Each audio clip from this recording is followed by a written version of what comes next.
हो गया? पटना प्रशासन इतना कमजोर कैसे हो गया? हमको घटना के 6 घंटा के भीतर अरेस्ट कर लिया गया, लेकिन पटना पुलिस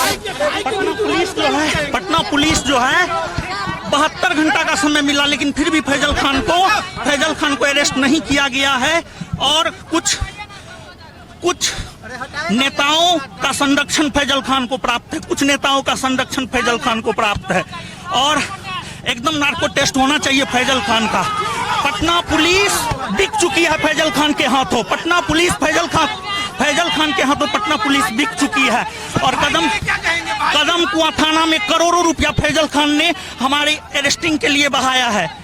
और हमने अपने जीवन का यही तो आप लोग ने बताइएगा कि ये क्या हो रहा है, बताइए क्या हो रहा है। हम प्रेस कॉन्फ्रेंस आज हम रख रहे हैं, प्रेस कॉन्फ्रेंस।